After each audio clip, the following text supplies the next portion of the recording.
बढ़े ऐसी न प्रवृत्ति करना चाहिए, अहंकार बढ़े ऐसा सोचना नहीं चाहिए, अहंकार बढ़े ऐसा बोलना नहीं चाहिए। फिर भी इतना करने से भी अहंकार निर्मूल नहीं होता। अहंकार का मूल है अविद्या। अविद्या मान जो विद्यमान नहीं है, जो अविद्यमान है उसको हम मैं मानते हैं। जो अविद्यमान है उसको हम मैं मानते हैं और जो वास्तविक मैं है उसको हम जानते नहीं है। इसलिए अहंकार अपना खेल खेलता है। तो अब इधर बोलेंगे तो भी यदि अहंकार ने खेल नहीं खेला तो ठीक है, लोगों को आनंद आएगा। और अहंकार खेल खेलेगा तो उसके लिए तो इधर आई है। कौन सा खेल खेलता है वो कुछ बोलेंगे तभी तो पता चलेगा। तो संत लोग, गुरु लोग बताएंगे कि ये इस खेल में से निकलना है। शास्त्रों में एक प्रसंग आता है काकभूषण का।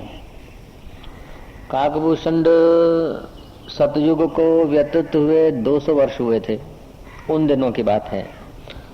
तो भगवान राम के गुरु वशिष्ठ महाराज गए थे स्वर्ग में।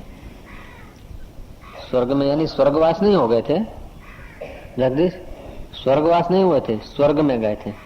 बाय एयर नहीं, बाय योगा, योग से गए थे स्वर्ग में। तो स्वर्ग की देवों की सभा में चिरंजीवी कौन है उसके विषय में चर्चा चल रही थी। दीर्घजीवी कौन है? कोई 100 साल का, कोई 1000 साल का, 2000 वर्ष का, कोई 5000 वर्ष का, कोई 15000 वर्ष का, कोई 25000 वर्ष का, कोई एक युग का। ऐसे चिरंजीवियों की चर्चा चली, अश्वत्थामा, बलि आदि। लेकिन उन सब चिरंजीवियों में श्रेष्ठ चिरंजीवी थे काकभूषण। तो देवताओं ने, ऋषियों ने, महर्षियों ने, सब ने घोषणा की, एक मत हो गए। और सब चिरंजीवी अपनी अपनी जगह पर ठीक है, लेकिन काकभूषण से बढ़कर चिरंजीवी अभी इस समय कोई नहीं। तो वशिष्ठ जी ने जब देवताओं के और ऋषिश्वरों के मुंह से सुना चिरंजीवीपन में काकभूषण सबसे बढ़कर है, तो वो सभा जब विसर्जित हुई तो वशिष्ठ महाराज आकाश मार्ग से सुमेरु पर्वत की वो आलय में, वो कंदरा में पहुंचे जहां वायस रहता था पक्षीराज काकभूषण।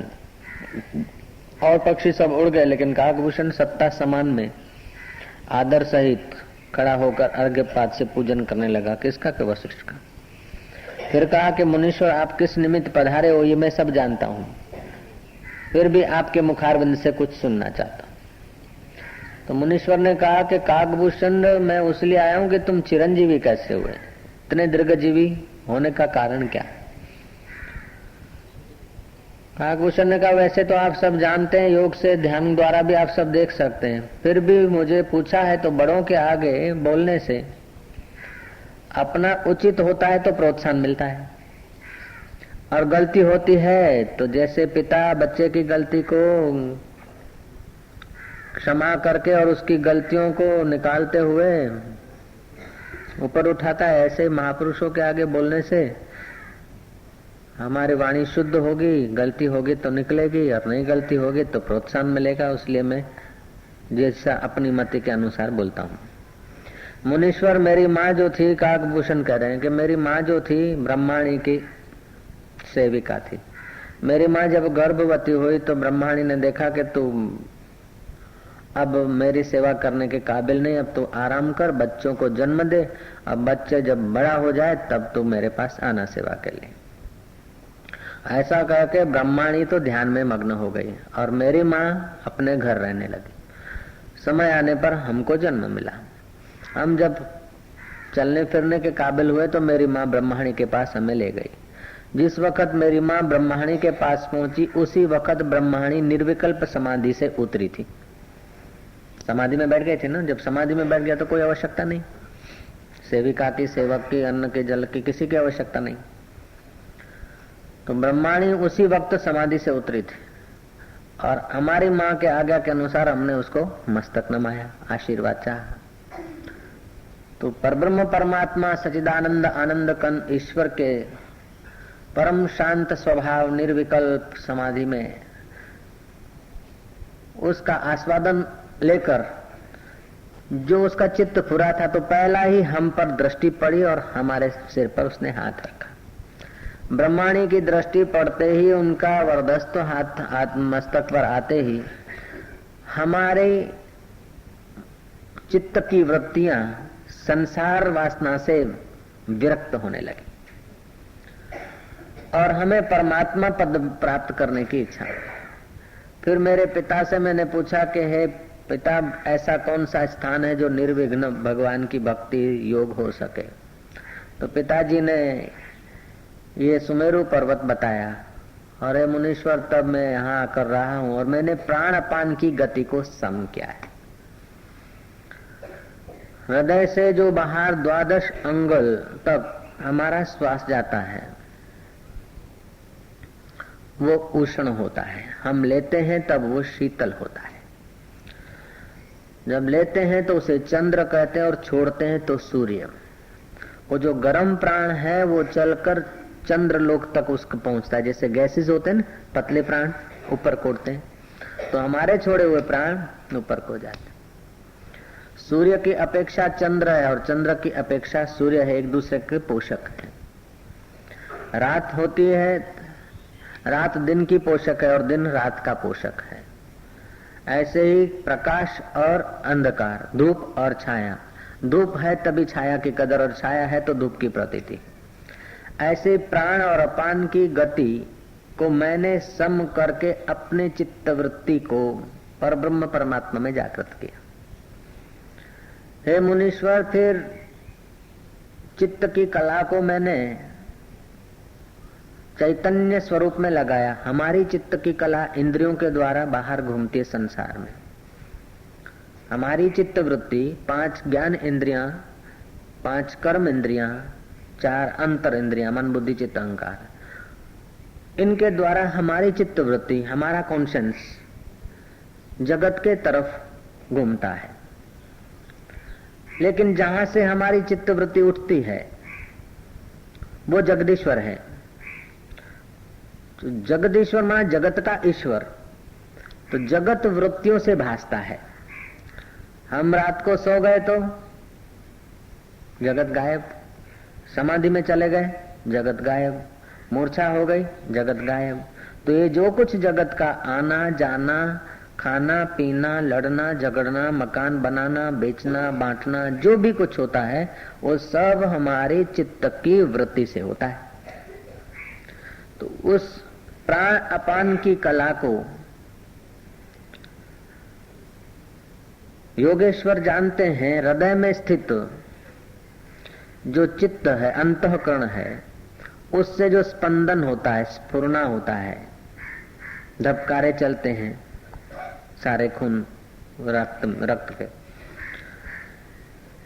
ये सब उसी प्राण की सत्ता से चलते हैं। प्राण निकल जाए तो हृदय के धबकारे नहीं चले। तो शरीर, इस स्थूल शरीर को और स्थूल शरीर के प्रवृत्ति को जो प्राण सत्ता चलाती है, उस प्राण सत्ता को जो चेतना देता है, उस प्राण अपान की गति को सम करके उस चैतन्य स्वरूप आत्मा में मैं विश्रांत हुआ हूं। और मुनीश्वर, जब जब प्रलय आते हैं तब तब मैं अपनी प्राण शक्ति को आकाश में स्थित कर लेता हूं और जब सृष्टि होती है तो अपने संकल्प से फिर शरीर वैसा का वैसा धारण कर लेता हूं। इतना योग में आगे बढ़ा हुआ था। और तो क्या बताऊं, थोड़ा थोड़ा सुमरण आता है उतना ही बताता हूं, सब नहीं बताता हूं। मैंने कई प्रलय देखे। 4,32,000 वर्ष का तो होता है कलयुग, इससे दुगना होता है द्वापर, तिगुना होता है त्रेता और 4 गुना होता है सतयुग। उसको एक चौकड़ी बोलते हैं।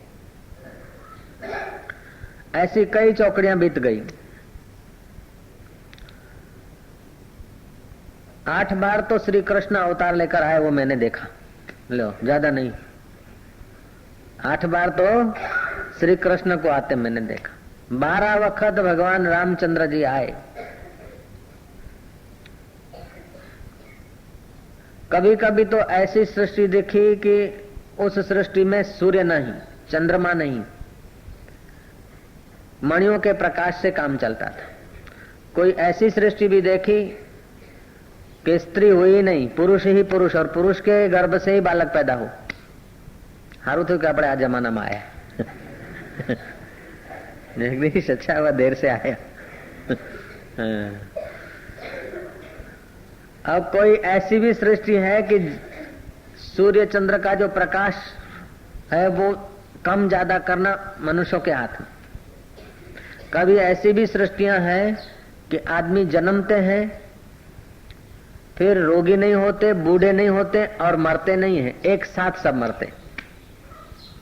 ऐसी सृष्टियां भी। ये तो थोड़ा थोड़ा सुमरण आता है, बताता हूं, लेकिन हे मुनीश्वर, सार तो ये है कि अनंत सृष्टियों में जिए तो भी कुछ नहीं और क्षण भर जिए तो भी कुछ नहीं।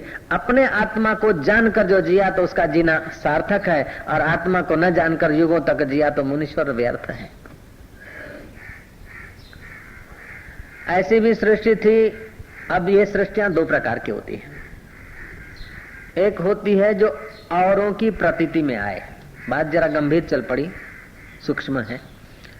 एक सृष्टि ऐसी है कि अन्य की प्रतीति में आए। जैसे ये सृष्टि है ना, तो अन्य की प्रतीति में आती है। मैं एक मकान बनाऊंगा तो मैं तो देखूंगा, लेकिन और लोग भी देख लेंगे। मैं एक बुशर्ट पहनूंगा तो मैं तो बुशर्ट को देखूंगा और लोग भी देख लेंगे। ऐसे ही मेरे को कोई हार पहरा है तो हार पहराने वाला भी देखेगा, मैं भी देखूंगा और लोग भी देखेंगे। तो इसे बोलते हैं दृश्य सृष्टि। हम लोग अभी जो है ना जी रहे हैं, ये दृश्य सृष्टि में हम लोग जी रहे हैं। समझ रहे हैं ना बात? तो एक होती है दृश्य सृष्टि और दूसरी होती है अदृश्य सृष्टि। अमेरिका कौन सी सृष्टि में है, दृश्य में कि अदृश्य में? दृश्य में। तो ये भूमंडल तो क्या, स्वर्ग आदि भी सब दृश्य में आ जाते हैं। लेकिन सिद्धों की जो सृष्टि है वो अदृश्य सृष्टि है।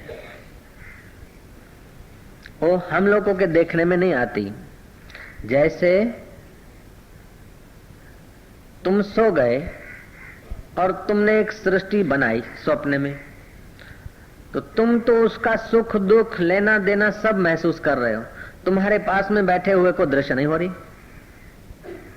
તમે તો બરાબર બાંધછોડ કરી રહ્યા છો, લીધા લીધા એરંડા લીધા લીધા આલ્યા આલ્યા, જોરથી ધોતી પકડીને કે હા 1.5 લાખ નો નફો. આંખ ખુલી ગઈ કે અરે શું હતું કે રેવા દે ભાઈ, હું જાણું, તને ખબર ના પડે કે.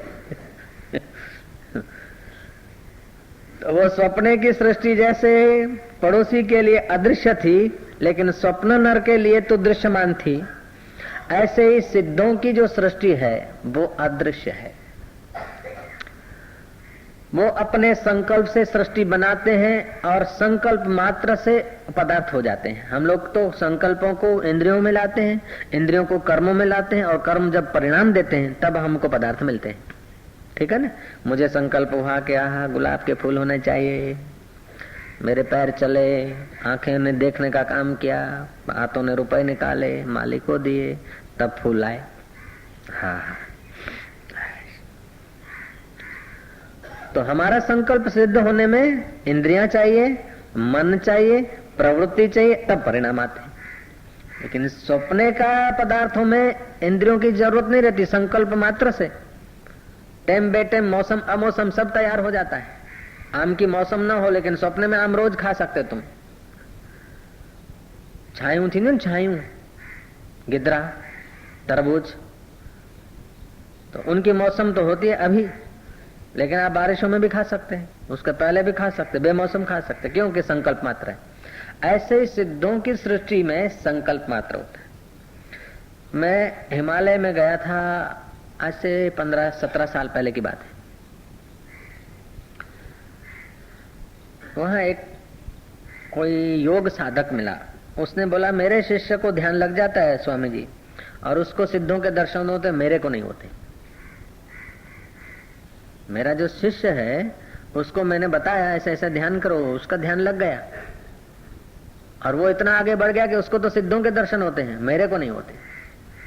और स्वामी जी आपको क्या बताऊं कि उसको कोई सिद्ध आया और उसको एक दिन भूख लगी तो सिद्ध ने कहा चल मैं तुझे अंगूर खिलाऊं। तो ध्यान ध्यान में शरीर तो कुटिया में, अंतवाहक शरीर से गया और स्वर्ग की महफिल देख के आया।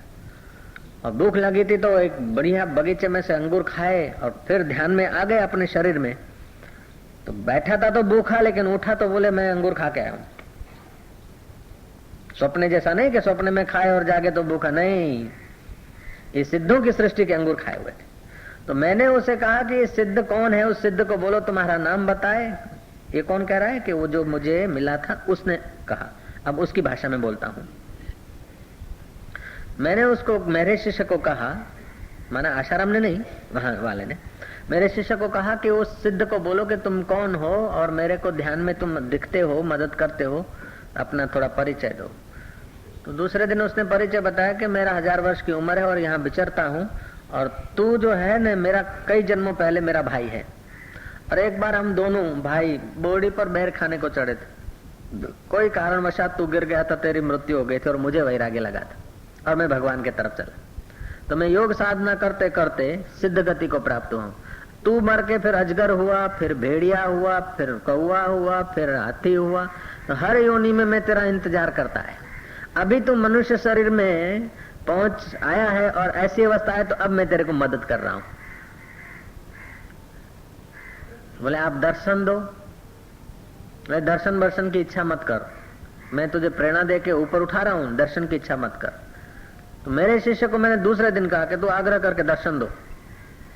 तो मेरे शिष्य ने आग्रह किया तो उन्होंने दर्शन दिया। एक क्षण तो दर्शन दिया और दूसरे क्षण क्या किया कि उस दर्शन में शरीर तो ज्यों का त्यों, लेकिन चमड़ा हट गया। चमड़ा जब हट गया तो अंदर जो मसाला देखा, ओ हो, ये तो भगवान की कृपा है कि कवर चढ़ा दिया है। हाँ, ये तो बड़ी महती कृपा है उसकी। ये जो चमड़ा रूपी कवर नहीं चढ़ाते तो क्या हाल होता, तो वो तो नारायण ही जाने। जब उन्होंने दर्शन दिया मेरे शिष्य को, एक क्षण तो ज्यों का त्यों दर्शन दिया और दूसरे क्षण बिना चमड़े के दर्शन दिया, तो बोला इस दर्शन को, इस शरीर को देखने की इच्छा करता है। इस शरीर को जो सत्ता दे रहा है वो चैतन्य में खड़ा हो जाए कि इस शरीर को देखने की इच्छा करता है। जहां अभी तो अधिकारी नहीं, दोबारा नहीं आऊंगा। स्वामी जी वो सिद्ध फिर उसके ध्यान में कभी आया नहीं। 3 महीने हो गए, वो रोता है, अब मैं क्या करूं। आबू की एक घटना है। डीसा में एक रहते थे मणि भाई दवे करके, शिवलाल विलाल सब उनको जानते हैं। वो खूब अच्छी योग साधना करते थे। उन्होंने मेरे को बताया उनका कोई सगा वाला फैमिली माउंट आबू देखा है, नक्की तालाब देखा है? हाँ, नक्की तालाब घूमने को गए।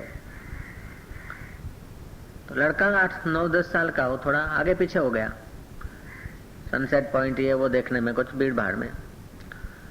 तो लड़का कुछ और दिशा में माँ बाप को खोजता और माँ बाप दूसरी दिशा में बेटे को खोजते। दोनों दूर हो गए। अंधेरा छा गया, सन्नाटा हो गया।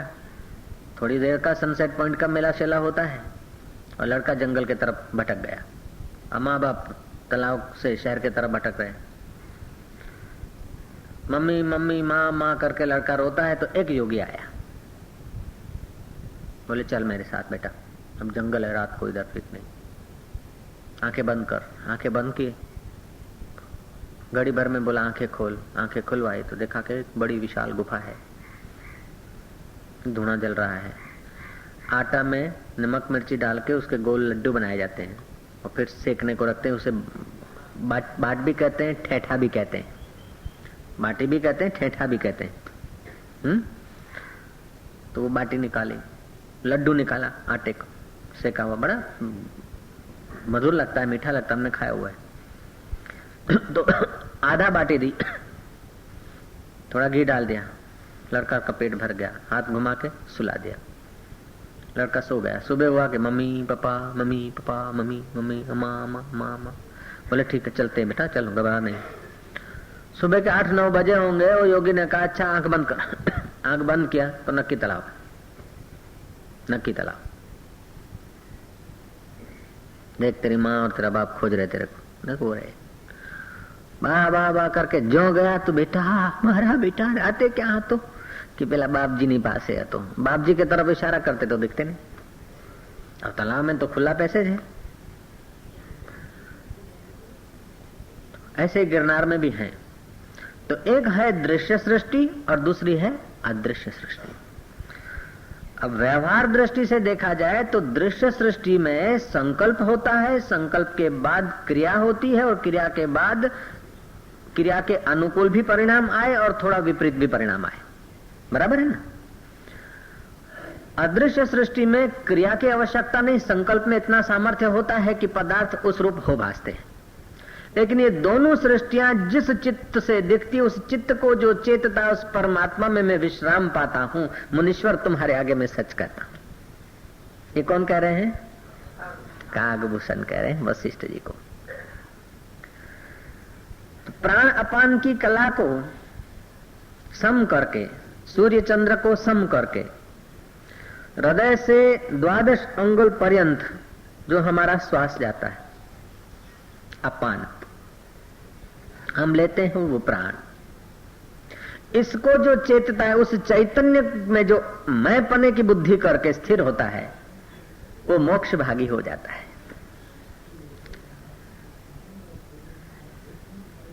चित्त कला एक उत्पन्न हुई और दूसरी होने को है, उसके मध्य अवस्था को जो मैं अनुभव कर लेता है एक क्षण के लिए, वो मोक्ष भागी हो जाता है। और उस समय यदि संकल्प हो तो सत्य संकल्प हो जाता है।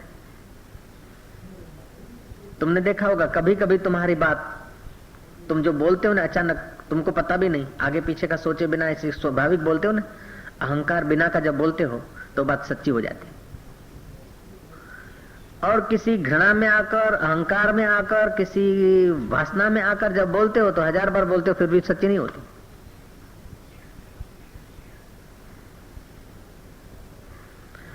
तो योग हमें क्या करता है कि योग हमारे जो स्पंदन है, हमारी जो लहरें हैं, उसको कम करता है। अब दूसरे ढंग से समझ लें। इतना तो तुम समझ गए कि तुम्हारी आंख, कान, नाक, रसना, त्वचा, इस सब के द्वारा तुम्हारी वृत्ति होती है, तभी प्रतीति होती है। प्रतीति समझते ना? तुम सो गए, आंख थोड़ी खुली है तो देख नहीं पाओगे। तुम सो गए, मुंह खुला है और प्रफुल्ल भट्ट ने उसमें शक्कर पाला रख दिया, मीठा लगेगा?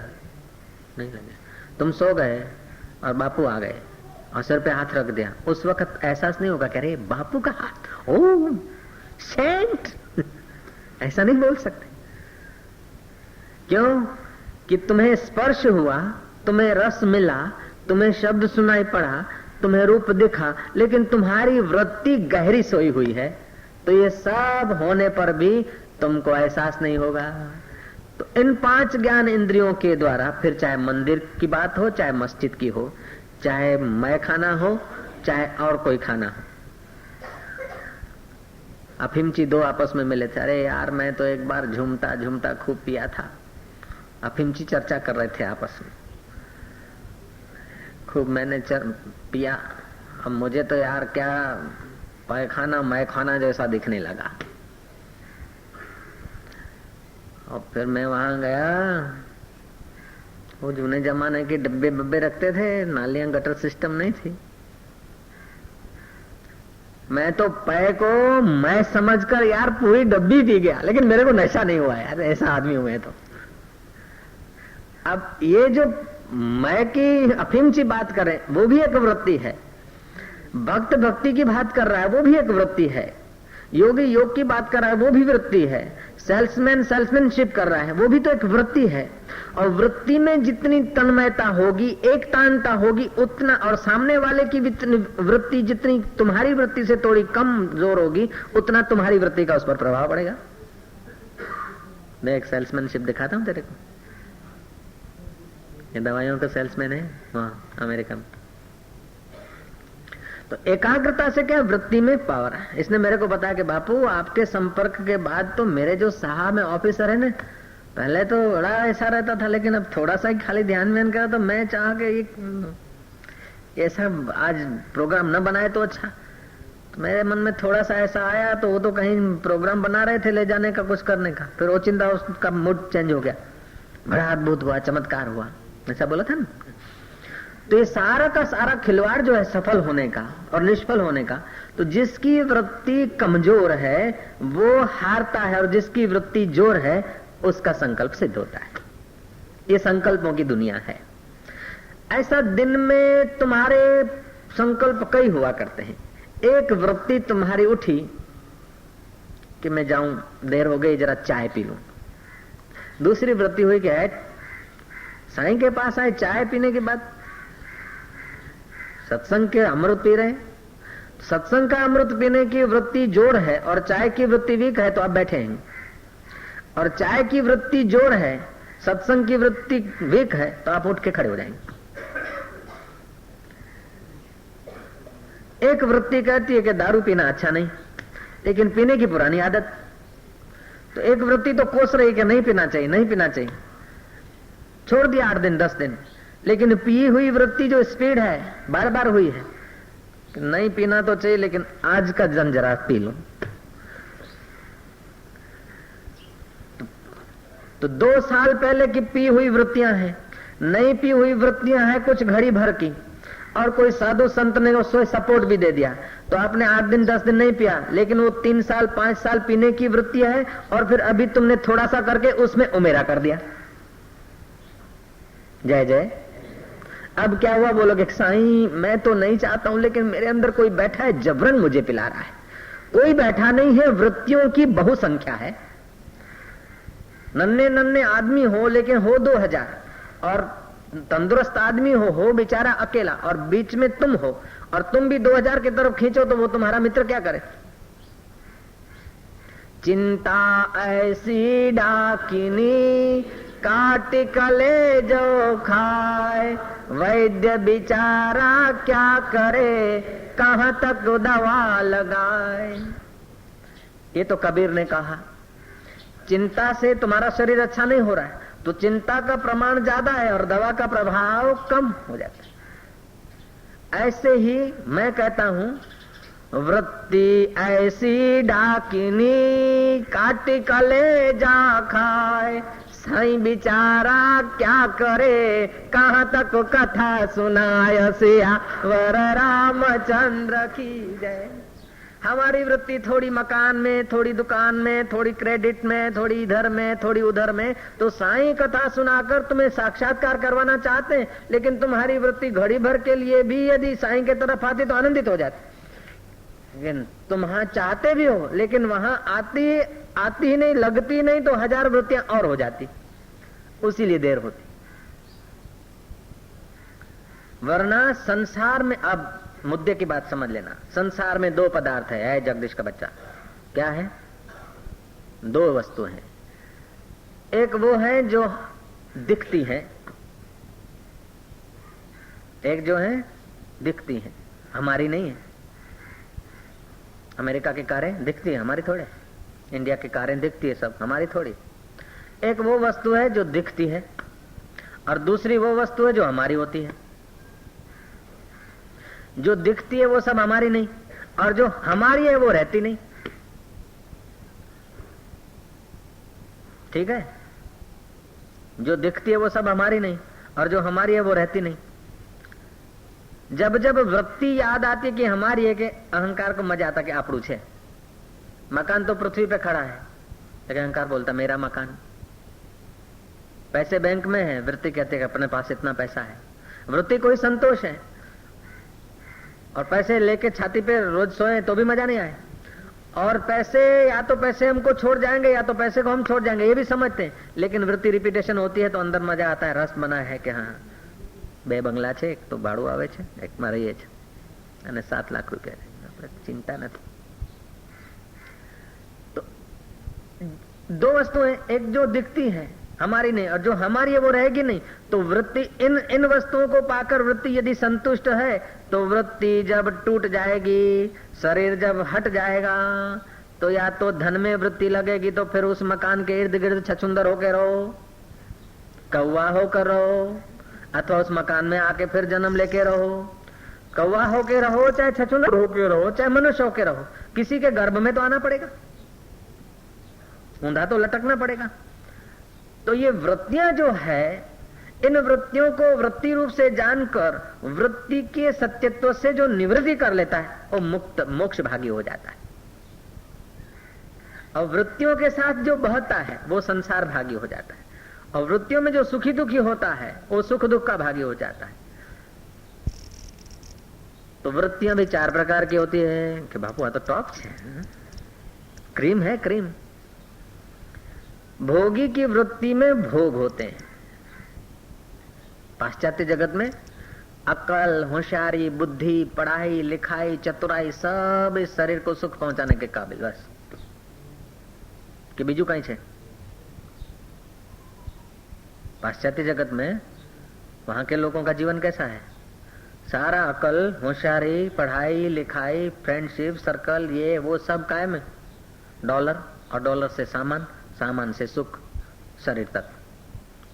और इतना फर्नीचर से घर को, इसको, ऑफिस को सजा दिया, भर दिया कि एक मार्केट जैसा बन गया। हरने फिरने की खुली जगह नहीं मिले। ये सब क्यों किया? कि वृत्ति को सुख दिलाने के लिए। जो कुछ घर में फर्नीचर रखा, ये रखा, कारपेट लाए, फलाना लाए, ये लाए, वो लाए, सोफा लाए, न जाने क्या क्या लोगों ने लाखों लाखों रुपए का रख दिया, करोड़ों करोड़ रुपए का सजा दिया।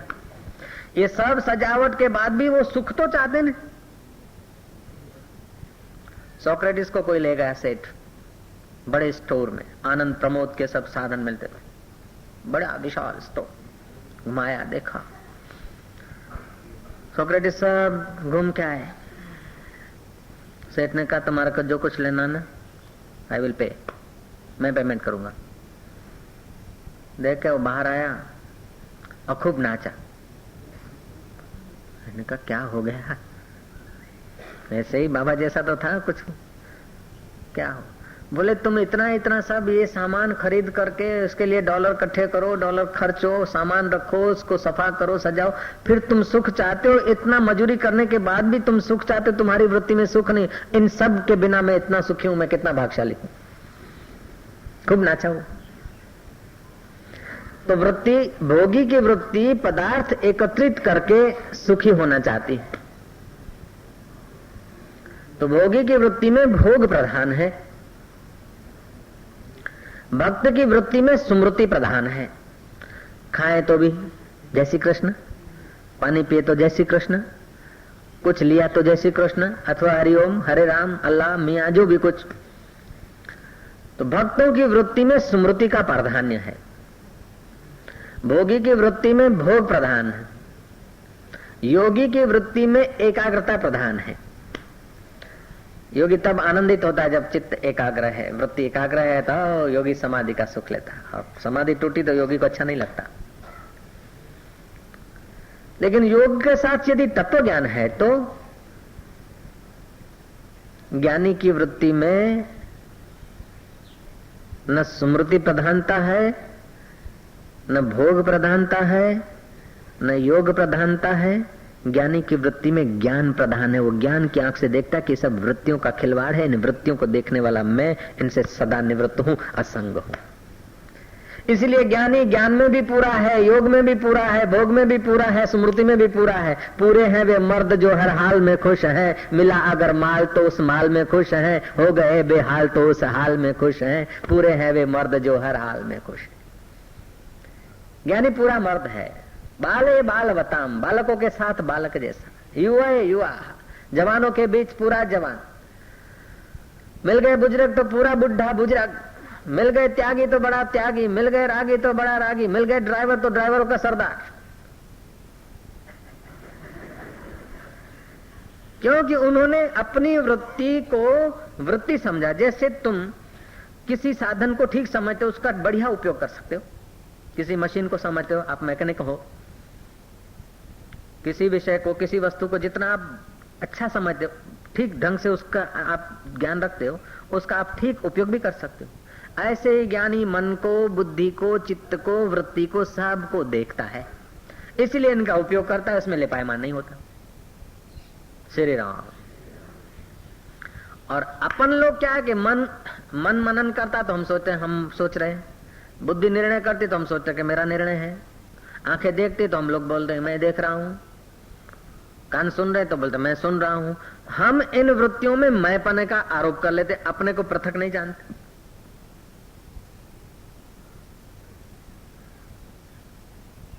तो काकभूषण कहते हैं कि मुनीश्वर क्या क्या कहूं, प्राण अपान की गति को सम करके मैंने अपनी चित्त कला को उस चैतन्य में स्थापित करके इस जगत को मिथ्या समझ के लीला मात्र से विचरता हूं। ऐसी ऐसी सृष्टियां देखी मुनीश्वर के, कभी कोई मनुष्य ही नहीं हुआ, खाली वृक्ष ही वृक्ष। ऐसी भी सृष्टियां देखी कि पति और पत्नी दोनों रहते थे, लेकिन पति के उधर से बालक का जन्म होता था। अभी तुमको कोई कहे, या अभी साइंस वालों को कहे तो वो स्वीकार नहीं करेंगे, लेकिन आज की सृष्टि यदि 1000-2000 युग के बाद या तो आज की सृष्टि और उस सृष्टि में यदि नितांत रूपांतर हो तो अभी के लोग नहीं मानेंगे। लेकिन देखा जाए तो सब बीत गया, सब स्वप्न हो गया। सुवर्णमयी सृष्टि भी स्वप्न हो गई, सब नाश हो गया। अच्छी सृष्टि आई वो भी बदल गई, महंगाई आई वो भी चली गई, सस्ताई आई वो भी चली गई, गरीबी आई वो भी चली गई, अमीरी आई वो भी चली गई, बीमारी आई वो भी चली गई, देह आए वो भी चले गए। सब हो होकर विलीन हो जाते, जैसे ओस की बूंद पैदा होकर विलीन हो जाती है, ऐसे संसार में जीव पैदा होकर, अथवा जैसे सरोवर में बुलबुले पैदा होकर लीन हो जाते हैं, ऐसे संसार में लोग पैदा हो के लीन हो जाते हैं। ये मुनीश्वर, न जीना अच्छा है न मरना अच्छा है। अच्छा तो वह है जिससे जीना और मरना दोनों दिखता है। उस आत्मा को जो जानता है उसका जीवन धन्य है। न लंबा जीना अच्छा है न जल्दी मर जाना अच्छा है, न विद्वान होना अच्छा है न मूर्ख होना अच्छा है, न निर्धन होना अच्छा है न धनवान होना अच्छा है।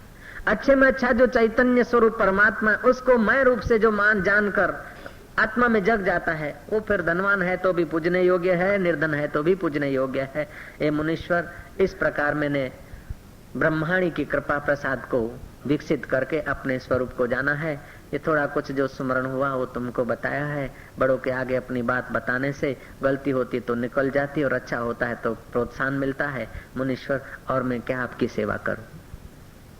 मेरी आज जीवा धन्य हुई कि तुम्हारे जैसे महापुरुष के आगे मेरी जीवा कुछ बोलने के काबिल हुई। तब वशिष्ठ बोलते हैं कि मुनि शार्दुल, काकभूषण, हे वायस राज, मेरे आज कान पवित्र हुए कि तुमने परमात्मा विषय मुझे चर्चा सुनाई। दोनों मुनि आपस में मिले हैं। ये संवाद फिर वशिष्ठ जी ने राम जी को बताया कि हमारा ऐसा संवाद हुआ था।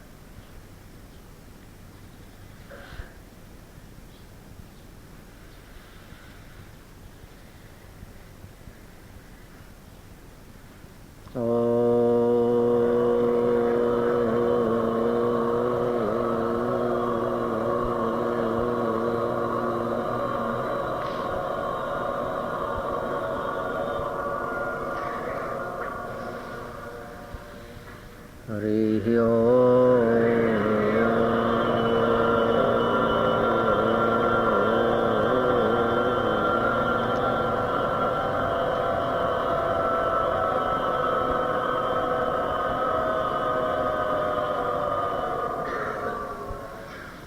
हरि ओम।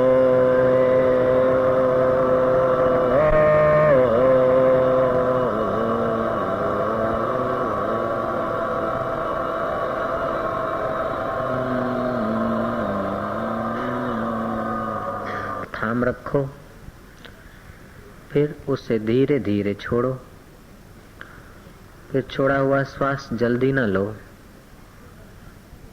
उसको बाहर थाम रखो।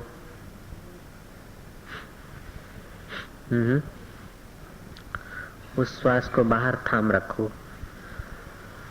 फिर बाहर वाले श्वास को भीतर भरो, रोक रखो। फेफड़ों की शक्ति का विकास होगा, प्राण कला की शुद्धि होगी, एकाग्रता होगी, बुद्धि शुद्ध होगी, मनोबल बढ़ेगा, आरोग्यता की रक्षा होगी। प्रतिदिन ऐसे 5-10 प्राणायाम करने वाला आदमी डॉक्टरों को तकलीफ नहीं देता है ज्यादा।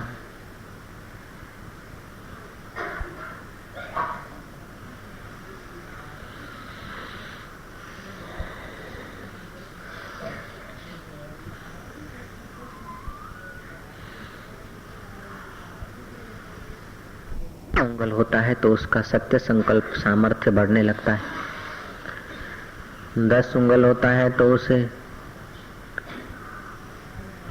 भूत भविष्य की कुछ स्फुरणा भी होने लगती है। 9 उंगल तक आता है, ऐसे एक एक उंगल घटता जाता है, उसका सामर्थ्य बढ़ता जाता है, उसकी शक्तियां विकसित होती जाती है।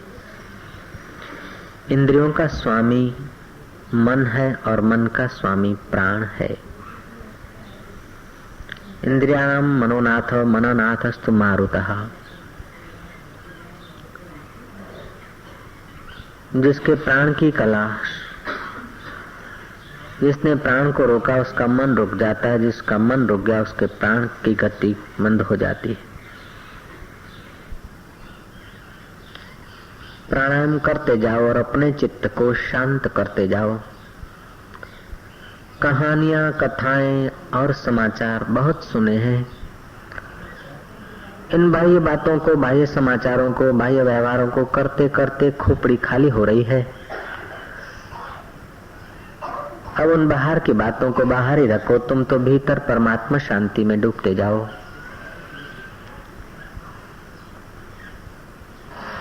गहरी गहरी शांति में तुम्हारे चित्त को शांत करने के लिए प्राणायाम का अवलंबन हर रोज लिया जा सकता है।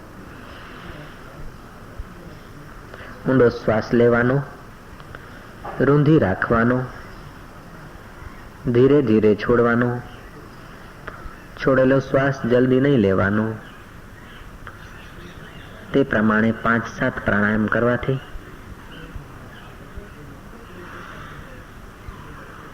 ઘણી શુદ્ધિ થાય છે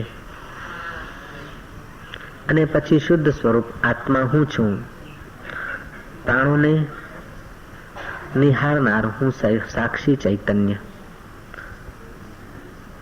પ્રાણ કલાને ચલાવવાની સત્તા, ચેતના, સ્ફૂર્તિ મુજ ચૈતન્યથી પ્રાપ્ત થાય છે।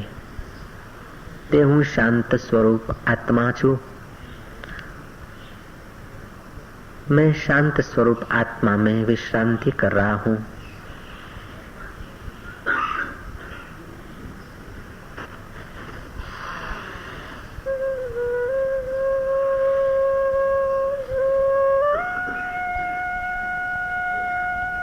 हे मेरी चित्त की वृत्तियां, अब तुझ में भोग न भरूंगा,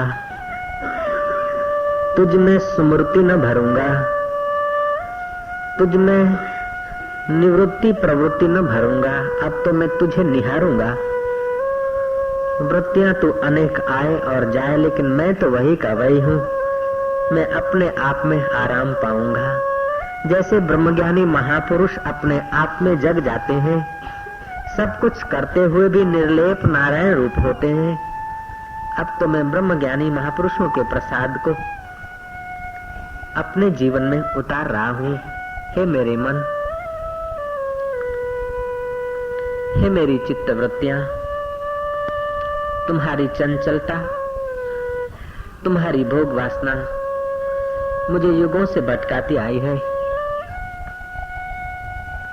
मुझे कई जन्म जिसका भगवान का भक्त हो, जो पुत्र, नहीं तो बाज बलि बयानी, न तो सांड बलि, जननी जने तो भक्त जन का दाता का सूर, नहीं तो रेजे वांझणी, मत गुमावी नूर।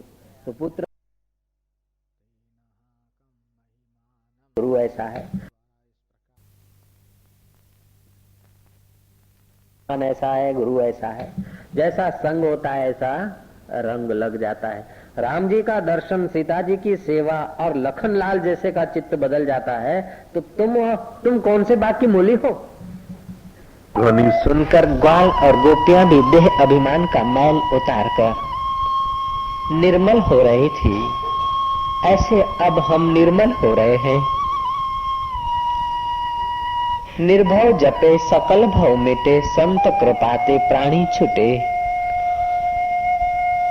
हे अविद्या, अविद्यमान शरीर और संसार में तूने हमें सत्य बुद्धि कराई थी। अब संतों के वचन सुनकर हम आत्म सत्य में जग रहे हैं। संसार के खिलवाड़ को खिलवाड़ समझेंगे, स्वप्न समझेंगे। अपने हृदय को खूब शांत और प्रसन्न होने दीजिए। वाह वाह,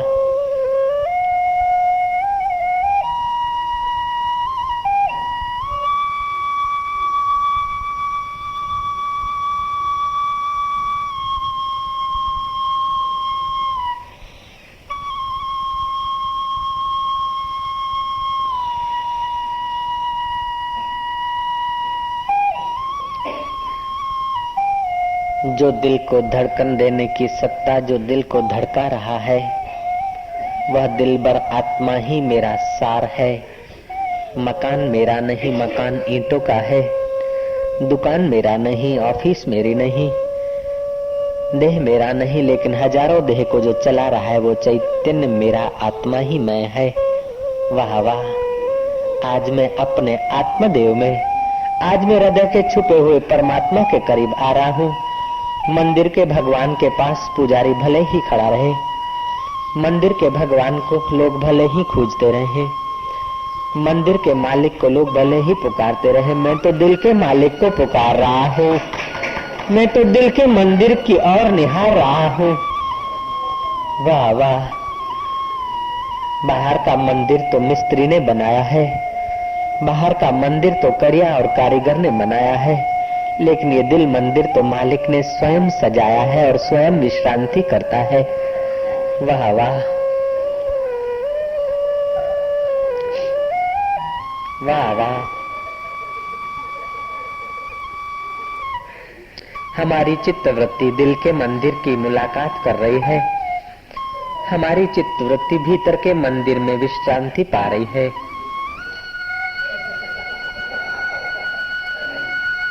ये पागलों की महफिल है, यहाँ कोई चतुर आदमी मत बैठना, बुद्धि की चतुराई छोड़ देना भैया लाला।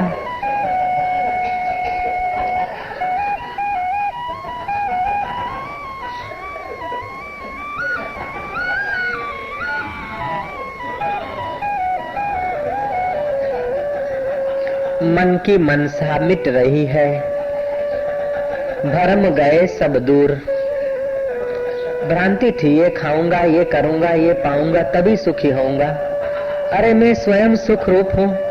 सुकरात स्वयं सुख रूप थे, सोक्रेटिस स्वयं सुख रूप थे, रामतीर्थ स्वयं सुख रूप थे, कबीर और नानक स्वयं सुख रूप थे, तो हम कैसे दुख रूप हो सकते हैं? हम भी तो वही है, हमारे अंदर भी उतने का उतना परमात्मा है, वैसे का वैसा है। हमारे अंदर वो यार कोई छोटा थोड़ा है, जो कबीर के दिल में दिलबर था वही तो मेरे अंदर है। वाह वाह,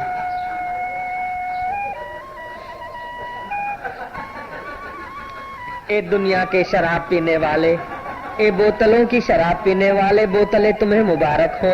हम तो संतों की शराब पी रहे हैं, हम तो ध्यान की शराब पिएंगे, हम तो भक्ति की शराब पिएंगे, ज्ञान की शराब पिएंगे। वाह वाह वाह वाह,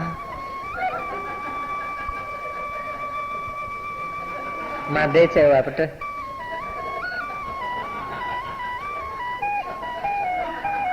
मैं आनंद स्वरूप आत्मा हूँ, मेरा मुझको धन्यवाद है, मेरा मुझको मुबारक है।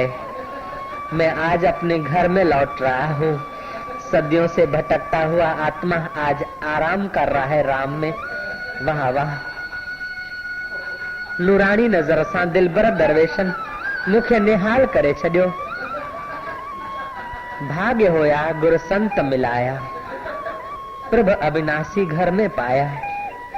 गुरु नानक देव लोगों को अविनाशी प्रभु का ध्यान घर में कराते थे। नानक के बाद नानक की वाणी रह गई, लेकिन नानक जैसा कोई फकीर न मिला। कबीर के बाद कबीर की वाणी रह गई, लेकिन कबीर जैसा कोई महापुरुष न मिला। अब तो हम जैसे कबीर, जैसे नानक, जैसे ग्वाल और गोपियां परमात्मा रस में रसमय हो जाते थे, ऐसे ही हम आत्मरस में रसाबोर हो रहे हैं।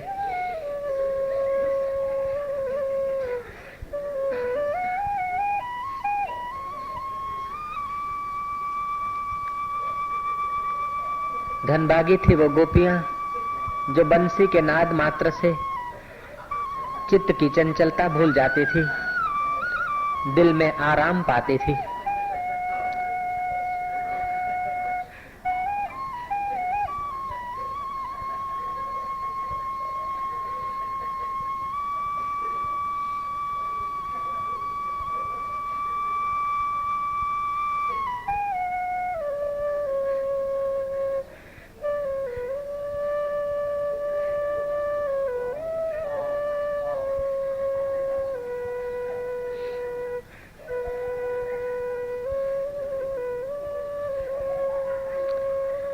अस्तो मां सद्गमया, हे मेरे अंतर्यामी, मुझे असत्य कल्पनाओं से बचाकर सत्य स्वरूप आत्मा की ओर ले चलना। नाथ, तमसो मां ज्योतिर्गमया,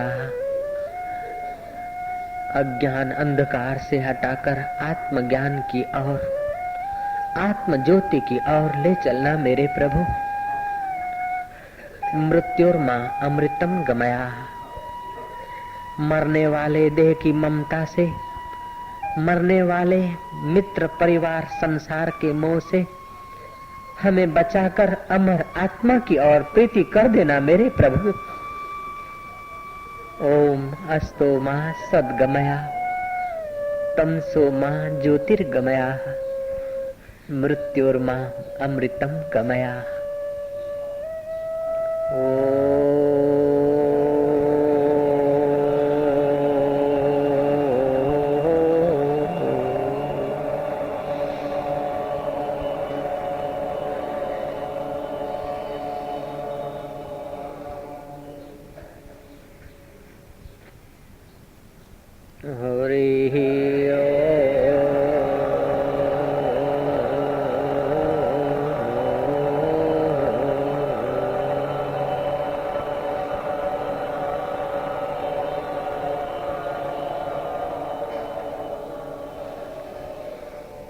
हरति पातकानि इति हरिहि, जिसका स्मरण करने से पातक नष्ट हो जाते हैं। और ओम जो आत्म रूप है वो तुम्हारे रोम रोम में पवित्रता और शांति फैला रहा है। खूब लंबे श्वास लेकर हरिओम की ध्वनि करेंगे। हरि ओम।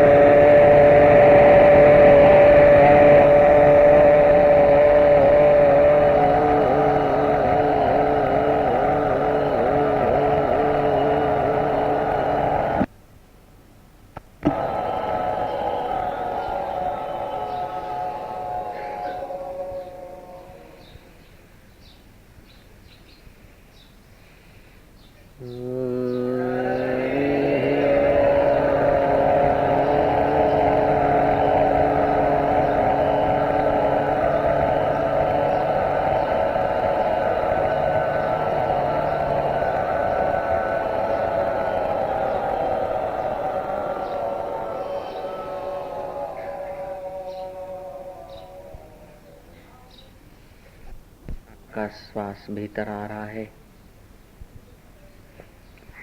सो बाहर आ रहा है। हम उस चित्त कला को, वृत्तियों को देखने वाला मैं हूँ, सो हम। प्राण भीतर आ रहे हैं, શ્વાસ અંદર આવી રહ્યો છે અને બહાર જઈ રહ્યો છે। એ શ્વાસોશ્વાસની रिधम ने चित्तમાં બેઠેલી ચેતના સત્તા આપે છે, તેથી પ્રાણ ચાલે છે। તે ચેતના આત્મશક્તિ જેની સત્તાથી હૃદયના ધબકારા પડે છે, જેની સત્તાથી રક્તવાહિનીઓમાં રક્ત દોડે છે, વાળ વધે છે, ખાવાનું પચે છે, मन मनन करे छे, बुद्धि निर्णय करे छे, इंद्रियों जुए छे, कान सांभळे छे। ये बधाने निहारनार हूँ चैतन्य आत्मा सोहम एवो भाव करीने श्वासोश्वासने निहारता निहारता तमारा मनने अंतर्यामी आत्मा में डूबी जवा दो। तमारा मनने हृदयना मंदिर में प्रवेशवा दो। बहारना मंदिर में तो घणा लोको जाय छे, भले जता तमे हवे हृदयना मंदिर में तमारा मन ने प्रवेशी जवा दो। तुम अपने दिल के मंदिर में, दिल में छुपे हुए दिलबर के पास आराम पाओ। हे तालिबे मंजिले, तू मंजिल किधर देखता है? दिल ही तेरी मंजिल है, तू अपनी दिल की ओर देख। हर धड़कन में यार का नूर निखर रहा है। हर श्वासोश्वास में उसी के गीत और आंदोलन गूंज रहे हैं। उस अंतर्यामी आत्मा में डूबते जाओ, डूबते जाओ। तुम्हारा प्रथम कर्तव्य, मुख्य कर्तव्य, वास्तविक कर्तव्य यही है कि तुम अपने आप में जग जाओ। तुम अपने अंतर्यामी आत्मा में आराम पाओ। यही तुम्हारा वास्तविक कर्तव्य है और कोई तुम्हारे पर बोझ नहीं। ये सब सामाजिक बोझ हैं, माने हुए राजनीतिक बोझ हैं। ये सब कर्तव्य कल्पना के सहारे खड़े हैं। बड़े में बड़ा कर्तव्य है कि तुम अपने अंतर्यामी आत्मदेव में अपने मन को जरा डुबा के तो देखो। तुम्हारे जन्म जन्म के पाप संताप शांत हो जाएंगे। मन की मनसा मिट जाएगी। कर्म की क्रूरता कट जाएगी। तुम्हारे चित्त में परमात्मा चेतना छा रही है। अभागे आदमी इस पवित्र ध्यान को भले ही न मूल्य दे, मूर्ख लोग भले इस ध्यान की गरिमा का लाभ न ले, लेकिन भगवान का भक्त तो आत्म ध्यान करके अलौकिक खजाना पाता है।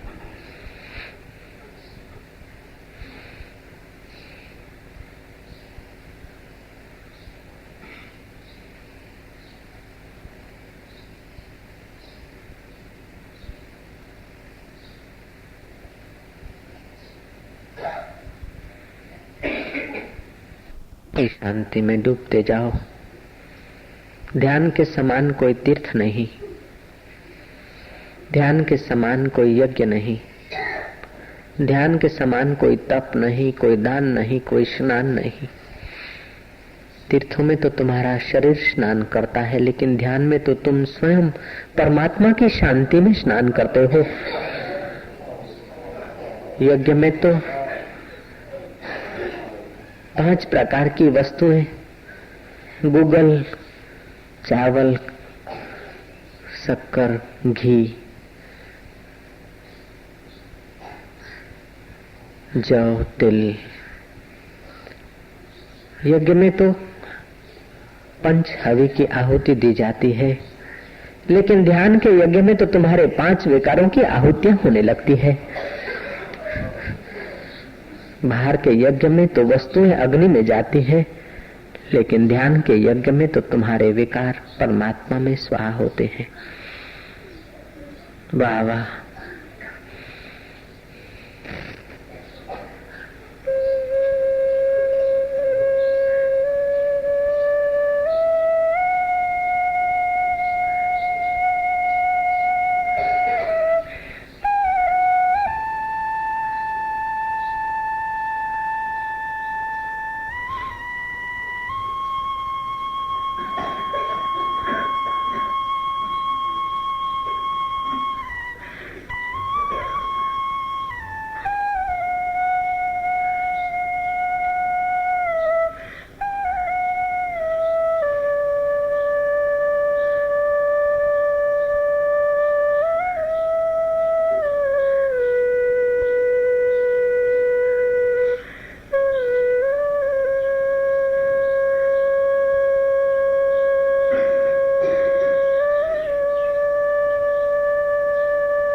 तुम्हारा चित्त परमात्मा शांति में डूबता जा रहा है। बाहर के विचारों को महत्व न देना, बाहर की आंखें मत खोलना, भीतर की आंखें खुल जाए। बाहर का क्या देखना, कब तक देखोगे? भीतर ही भीतर डूबते जाओ। तुम्हारी चित्त वृत्तियां परमात्मा शांति में विश्रांति को प्राप्त होती जाए।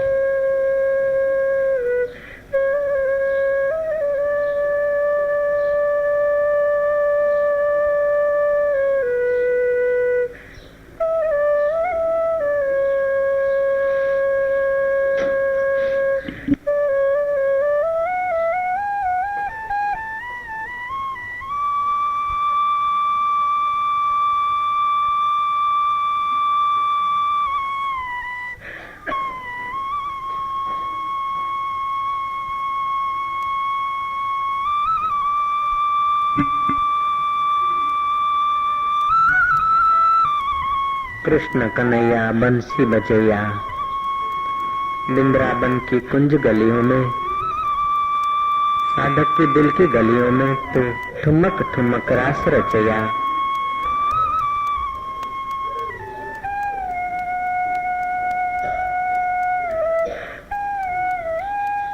मेरा चित्त निर्विकल्प हो रहा है,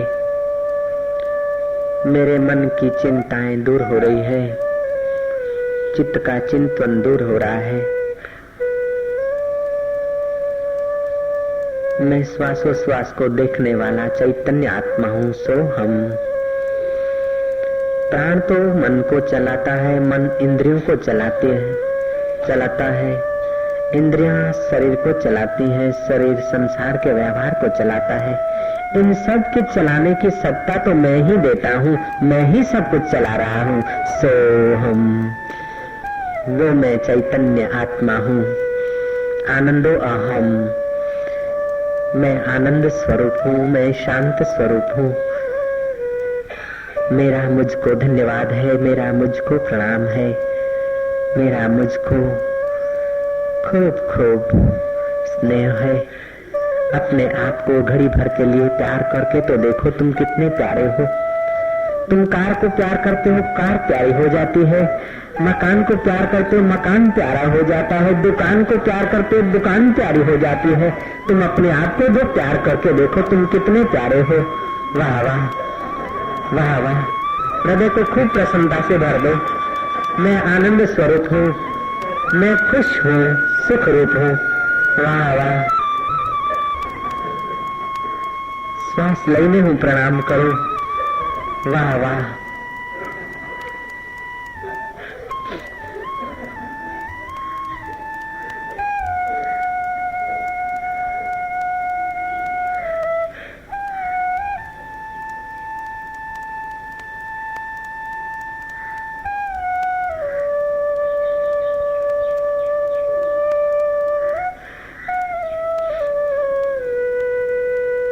क्या शुभ समाचार है। कंदराओं गुफाओं में, हिमालय की ग्रीष्म करों में जाकर ऋषि मुनि को रिझा कर जो ध्यान सीखने का और करने का मौका मिलता था 12 वर्षों के बाद, वह ध्यान हमें घर बैठे मिल रहा है। हे भगवान, कलिकाल में तूने बड़ा सस्ता सौदा कर दिया है प्रभु।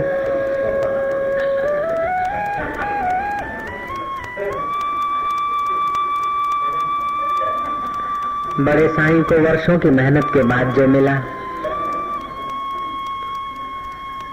साईं को वर्षों की कठिनाइयों के बाद जो मिला, वो हमें घर बैठे मिल रहा है। अभागे आदमी इस ध्यान का मूल्य नहीं समझते। अभागे आदमियों को इस ध्यान की घड़ियों का मौका समझ में नहीं आता।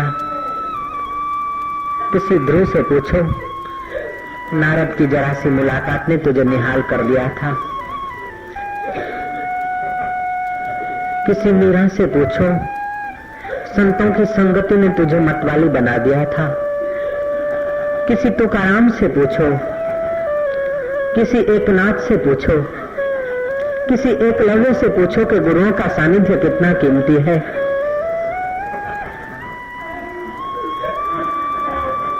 मूर्ख आदमी इस अलौकिक अवसर का लाभ नहीं ले पाते। हम तो ले रहे हैं अपने आत्मा की अटखेलियां, हम तो पी रहे हैं अपने प्रीतम के प्याले, हम तो मुस्कुरा रहे हैं उस मालिक की मस्ती में, हम जी रहे हैं उस सच्चे जीवन के जीवन दाता के ज्ञान में। मुझे वेद पुराण कुरान से क्या, मुझे प्रेम का पाठ पढ़ा दे कोई। मुझे वेद पुराण कुरान से क्या, मुझे प्रेम का पाठ पढ़ा दे कोई। मुझे मंदिर मस्जिद जाना नहीं, मुझे संतों का अमृत पिला दे कोई।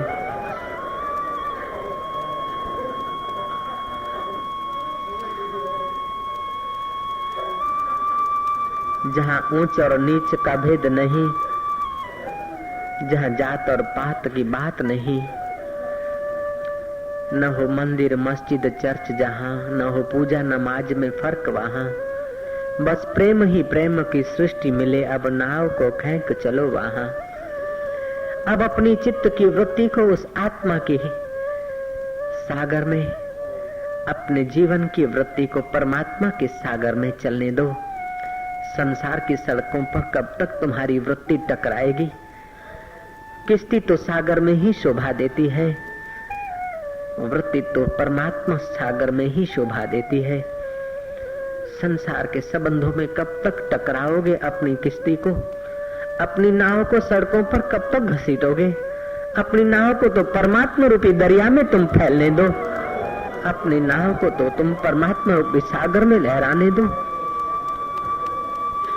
अपने मन रूपी वृत्ति को तुम परमात्मा रूपी सागर में लहराने दो।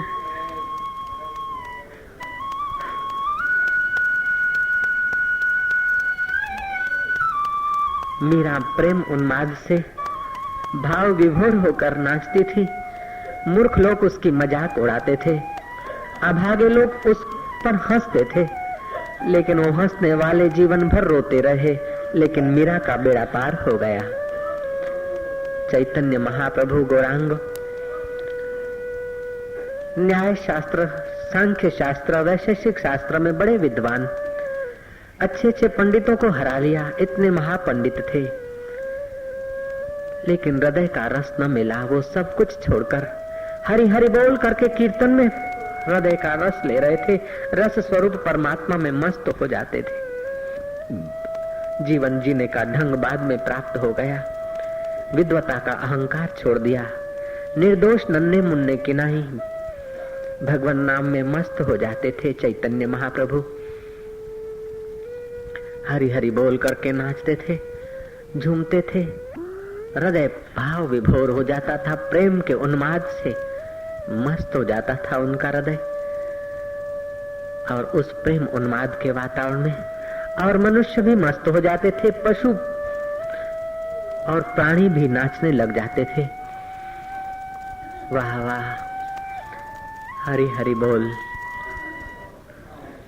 ओम हरि ओम ओम ओम मेरा बोले रोम रोम।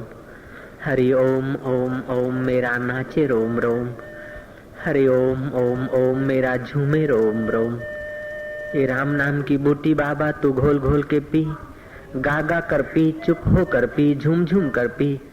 लेकिन ये प्रभु के नाम की तो मदिरा जरूर पीना। मीरा ने पी, गौरांग ने पी, कबीर ने पी, तुलसी ने पी, तुकाराम ने पी, लीलासा बापू ने पी, मैंने पी, अब तू भी पी। ओम ओम की बूटी बाबा, राम नाम की बूटी बाबा, घोल घोल के पी।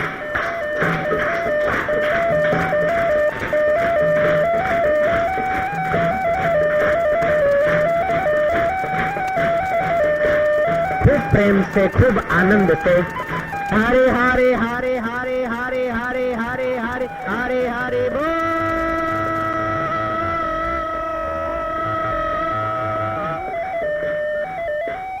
हरि बोल हरि बोल हरि बोल हरि बोल हरे हरि बोल।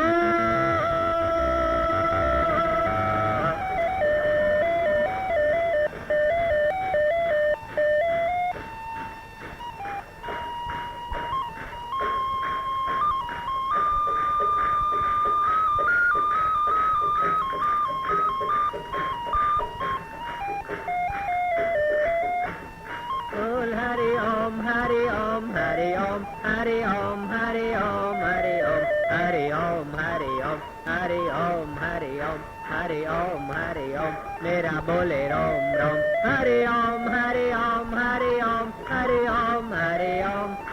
हर रोज नई एक शादी है, जब आशिक मस्त फकीर हुआ तो फिर क्या दिलगिरी बाबा। हर रोज नई खुशी है, क्योंकि हर रोज उस मालिक की इबादत में मन सराबोर हो जाता है। हर रोज धन्यवाद है, हर रोज मुबारक है। इस ध्यान की शराब देने वाले ऋषियों को हजार हजार प्रणाम, पीने वाले साधकों को धन्यवाद। वाह वाह, ये शराब बढ़ती है लेकिन दिल की प्यालियों में शराबी भी खुद, शराब भी खुद और प्याली भी स्वयं बन जाता है। बोतलों की शराब तो खाली हो जाती है, लेकिन ये शराब जितनी पियो उतनी बढ़ती चली जाती है, बोतलें उतनी भरती चली जाती हैं। जाम पर जाम पीने से क्या फायदा, रात बीती सुबह को उतर जाएगी। तू फकीरी प्यालियां पी ले, तेरी सारी जिंदगी सुधर जाएगी। वाह वाह,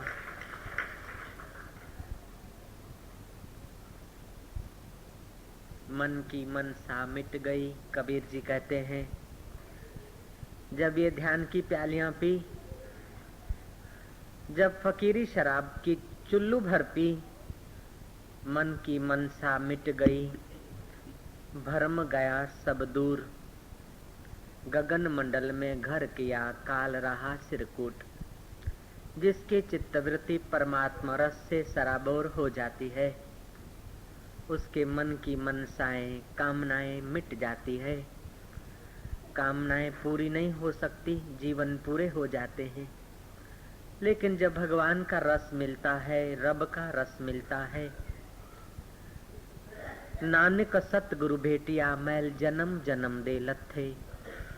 जन्म जन्म की जो मनसा के मैल हैं, जो वासना का मैल है, जब परमात्मा रस मिलता है तो वो वासनाएं निवृत्त हो जाती है।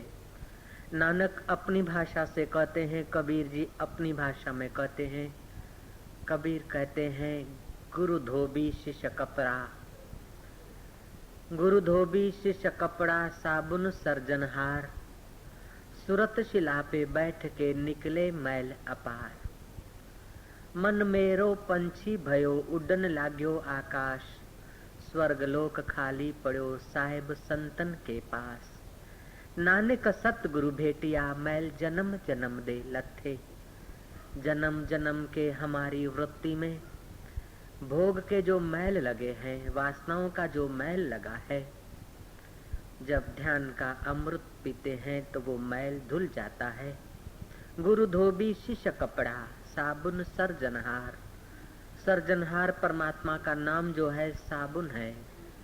सुरत शिला पे बैठ के हमारी वृत्ति सुरता पर बैठकर वो राम नाम क्या करता है, कीर्तन क्या करता है, निकले मैल अपार। अपार मैल निकल जाते हैं, हमारी वृत्ति शुद्ध हो जाती है। शुद्ध वृत्ति ब्रह्माकार होकर आवरण भंग करती है। अविद्या होती है, उसलिए अविद्यमान वस्तुओं में आसक्ति होती है। अविद्या गई तो अविद्यमान वस्तुओं की आसक्ति नाश हो गई। जिसकी आसक्ति गई वो संसार में रहते हुए निर्लिप्त रह सकता है। वो भीड़ में होते हुए एकांत का आनंद लेता है। व्यवहार करते हुए भी वो समाधि का सुख भोगता है। वह संसार में रहते हुए भी संसार से लेपायमान नहीं होता, क्योंकि उसकी वृत्ति को आत्मा का रस मिल गया। अब संसार के रस में उसे आसक्ति न होगी। स अमृतो भवति, वह अमृत स्वरूप हो जाता है। स तरति, वह तर जाता है। लोकांतार्यति, औरों को तार लेता है। जिसने आत्मरस का एक घड़ी भी आस्वादन किया, जिसने परमात्मा तत्व में एक क्षण भर के लिए भी आराम किया, मानो उसने अपने जन्म का सच्चा फल पाया है। संसारी लोग भले ही बिस्तर पे आराम करे, दारूड़िये लोग भले ही बोतल की शराब में आराम ढूंढे, धनवान लोग भले ही बाहर के धन को एकत्रित करके आराम चाहें, लेकिन भगवान का प्यारा तो आत्मराम में ही आराम पाता है, आत्मराम में ही सच्चा आराम चाहता है। मन की मनसा मिट गई, भरम गया सब दूर, गगन मंडल में घर किया, काल रहा सिरकूट। अष्टावक्र कहते हैं, हे जनक, चित्त को शुद्ध करने का सुगम उपाय यही है कि अपनी वृत्तियों को देखकर अकर्तृत्व भाव में जग जाए। अकर्तृत्वम अभोक्तृत्वम स्व आत्मनो मन्यते यदा तदा क्षीणा भवन्त्येव समस्ताः चित्तवृत्तयः। मैं अकर्ता हूँ, अभोक्ता हूँ। जब मनुष्य अपनी आत्मा के अकर्ता और अभोक्तापन को मानता है, तब उसकी संपूर्ण चित्तवृत्तियाँ निश्चय पूर्वक नाश को प्राप्त होती है।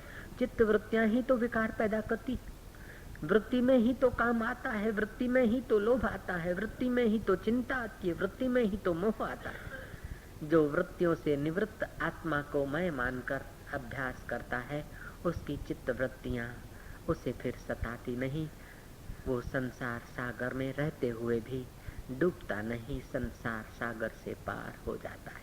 इसी बात को वशिष्ठ जी अपनी भाषा में कहते हैं, हे राम जी, मूर्ख के लिए ये संसार महागंभीर है, तरना मुश्किल है, लेकिन जो ज्ञानवानों का संग करता है, जो सत्संग का सहारा लेता है, उसके लिए संसार गोपद की नाई है, गो के खुर की नाई है।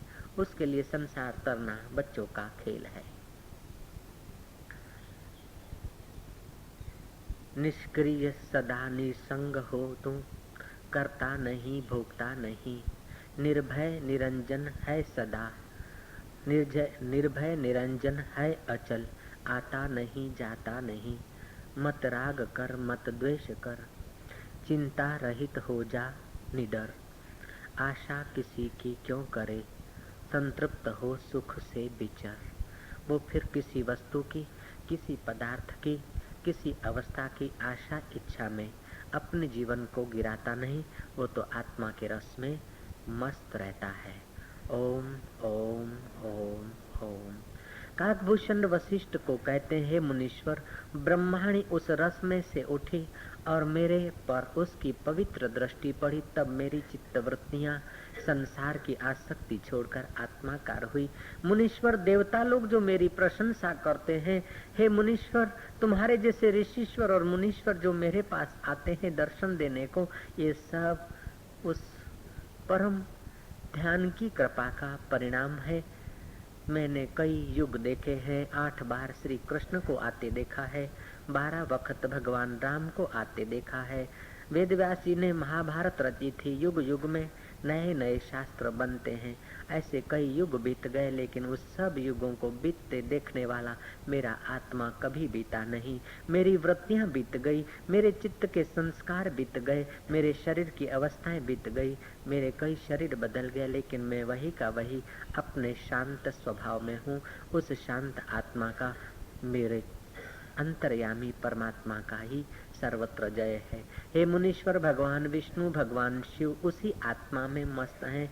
भगवान ब्रह्मा जी भी उसी आत्मसत्ता से संकल्प फुरा के सृष्टि करते हैं। हम भी उसी आत्मसत्ता से संकल्प लेकर शरीर का पालन पोषण करते हैं। संकल्प खो जाता है, लेकिन आत्मा वही का वही, वृत्तियां चली जाती है, लेकिन वृत्तियों का साक्षी वही का वही। जो उसमें जग गया, वास्तव में वो संसार से तर गया। ओम ओम ओम। श्रीमद राजचंद्र कहते हैं, देह छता जेनी दशा वर्ते देहातीत, ते ज्ञानी न चरण मा हो वंदन अगणित। ओम ओम ओम। ओम कहें या ये कहें? नहीं, लेकिन ये क्यों करा ऐसा? सदगुरुदेव की जय क्यों? आत्मस्थिति संयत के लिए, श्री गणेशाय के लिए। तो श्री गणेशाय कह देते हैं, एक ही बात है। एक ही बात है, तो फिर श्री गणेशाय क्यों नहीं कहा? जैसे उसका अभ्यास नहीं रहा। गणेश का मतलब है गणानाम पति ही गणपति ही। गणों का जो पति है, स्वामी है, उसका नाम है गणपति। गण है इंद्रियां। इंद्रिय गण को जो सत्ता दे रहा है, सामर्थ्य दे रहा है, उसका नाम गणपति। गणपति का आध्यात्मिक अर्थ लो तो वही चैतन्य आत्मा के तरफ इशारा है। ओम का आध्यात्मिक अर्थ लो तो अकार उकार मकार अर्धमात्रा, जागृत स्वप्न सुषुप्ति और तुर्या ओम। अथवा सतगुरु का अर्थ लो तो सतगुरु, सत्य स्वरूप, सत्य नहीं सत्य, सत्य गुरु नहीं सतगुरु, सत्य गुरु नहीं सतगुरु। 2 और 2 4 सत्य है लेकिन सत नहीं है। सतगुरु देव की जय। सत वो है जो तीनों काल में रहे एक जैसा। शरीर नहीं था उसके पहले, शरीर है उस समय, शरीर के बाद भी रहे। वो सत स्वरूप है आत्मा। उस आत्मा के ऊपर अज्ञान है। गुरु का अर्थ है गु मना अज्ञान, रु मना प्रकाश। अज्ञान को ज्ञान के प्रकाश से हटा के सत्य का बोध जो करा दे उसका नाम सतगुरु है। तो सतगुरु और आत्मा और ओम और गणपति एक ही बात है। इसलिए ओम गणेशाय नमः कहो, ओम कहो, सतगुरु कहो, ओम गुरुदेवाय नमः कहो, ओम विष्णुवे नमः कहो। विष्णु का अर्थ है जो सब में बस रहा है, वास कर रहा है, उसका नाम विष्णु है। विष्णुवे नमः, श्री परमात्मने नमः। ऐसा भी स्वागत होता है श्री गणेश है। श्री परमात्मा अथो श्री परमात्मने नमः, श्री परमात्मने नमः। जो परम अपर नहीं, जो परम आत्मा है उसको हमारा नमस्कार है। तो वो परमात्मा जो है परम है, अपर नहीं। परम माना जिसकी सत्ता से हमारी आंख देखती है, उसी की सत्ता से गाय की आंख देखती है, उसी की सत्ता से घोड़ा की आंख देखती है। तो प्रज्ञानम ब्रह्मा, वही परमात्मा है जो प्रज्ञा में देखने की सत्ता देता है। तो श्री परमात्मा ने नमः करके भी मंगलाचरण हो जाता है। ठीक है, हम इतना नहीं जानता हूँ बोलना ऐसा। हमारे से तो ज्यादा जानने वाले PhD है और प्रोफेसर है, कोई कोच है। हम तो इतना, हमारा बाप भी नहीं पढ़ा इतना बोलना सीखा, हम जानते ही नहीं इतना सारा। लेकिन जो बोलते हैं ना वो बढ़िया भगवान बुलवा देता है, वो बढ़िया होता है। हम बोलते तो घटिया होता है। हम बोलते हैं ना तो वो घटिया होता है। हम बोलते हैं तो घटिया होता है, वो भाषण होता है। और भगवान बुलवाता है वो सत्संग हो जाता है। नानक सतगुरु पेटिया मैल जन्म जन्म दे लथे। कर्तृत्व के जो मैल लगे हैं जन्म जन्म के, वो सतगुरु मिलते तभी उतरते हैं। नहीं तो गुरुद्वारे जाओ, मंदिर जाओ, इधर जाओ, लेकिन अपने को मानते हम धार्मिक। पहले अधार्मिक थे, फिर धार्मिक। अपने को अपना अपना मौजूद रहता है। जब सतगुरु होता है ना तो जन्म जन्म के जो अपनापना, मैं पना जो था ना, होमी रोग उसको आख देंगे। होमी रोग आख देंगे, होमी रोग। बड़े में बड़ा रोग कौन है? साहब को किसने पूछा, साहब को बोले होमी रोग जो है, अहम बड़ा रोग है। जापान का एक मस्त प्रसिद्ध संत हो गए। वो संत का नाम कोई नहीं जानता था, तो उसके चेले के नाम से संत का नाम को याद करते थे। रिंझाई के गुरु, रिंझाई उस चेला का था, शिष्य था। गुरु का क्या नाम था? कि रिंझाई के गुरु। कि महाराज कौन है? बोले रिंझाई के गुरु। उनका नाम का पता नहीं था। ऐसे पहुंचे हुए संत थे, ब्रह्मज्ञानी थे। ब्रह्मज्ञानी का दर्शन बड़े भागी पावे, ब्रह्मज्ञानी को बल बल जावे। रिंझाई ने पूछ लिया एक बार, गुरुजी सही क्या है, गलत क्या है, शुद्ध क्या है, अशुद्ध क्या है, सार क्या है, असार क्या है? बोले जो मैं बोलता हूँ वो सही है और नहीं बोलता हूँ वो गलत है।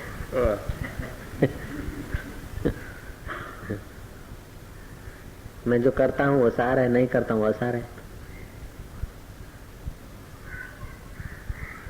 मैं जो जीता हूँ, जहाँ जीता हूँ वो सही है और नहीं जीता हूँ वो गलत है।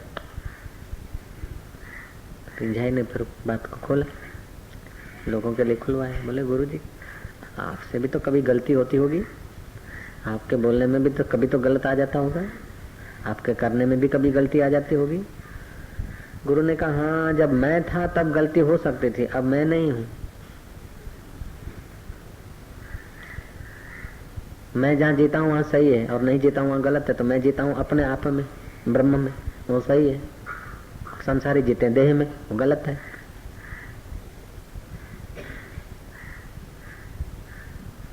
तो आकाश 3 प्रकार के होते, बोले आकाश के लिए बताना।